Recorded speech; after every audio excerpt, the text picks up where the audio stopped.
ಶವಾಗಾರದಲ್ಲಿ ಶವಗಳು. Time ಇಲ್ಲ, but 9:30ಗೆ ಫೋಕಸ್ನಲ್ಲಿ ಅದೇ ವಿಷಯ ಬರುತ್ತೆ.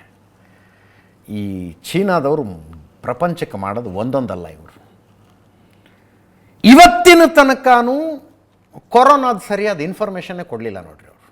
ಇವತ್ತಿನ ತನಕ ಮೊನ್ನೆ FBI ರಿಪೋರ್ಟ್ ಬಂದಿದೆ ಅಮೇರಿಕಾದಲ್ಲಿ, ಚೀನಾದ ವುಹಾನ್ನ ವೈರಸ್ ಲ್ಯಾಬೊರೇಟರಿಯಿಂದ ಕೊರೋನಾ ವೈರಸ್ ಲೀಕ್ ಆಗಿದ್ದು ಅಂತ. ಇದ್ರದ್ದು ಇನ್ಫಾರ್ಮೇಷನ್ ಕೊಡ್ತಿಲ್ಲ ಇವರು. 2019 ಡಿಸೆಂಬರ್ನಲ್ಲೇ ಶುರುವಾಗಿತ್ತು, ಈಗ 2024 ಡಿಸೆಂಬರ್ನಲ್ಲೇ ಅದು ಶುರುವಾಗಿದೆ. ಆವಾಗಲೂ ಏನು ಮಾಹಿತಿ ಇಲ್ಲ, ಈಗಲೂ ಏನು ಮಾಹಿತಿ ಇಲ್ಲ. 14 ವರ್ಷದ ಒಳಗಿನ ಮಕ್ಕಳಿಗೆ ಮತ್ತು ವೃದ್ಧರಿಗೆ ಕಾಡುತ್ತಂಥದ್ದು.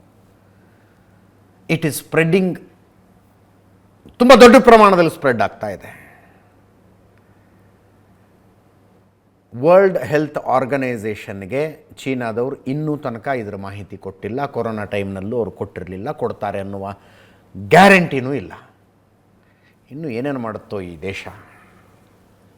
ಲೆಟ್ಸ್ ಪ್ರೇ ಅಷ್ಟೇ, ಇನ್ನೇನು ಮಾಡೋಕ್ಕಾಗತ್ತೆ.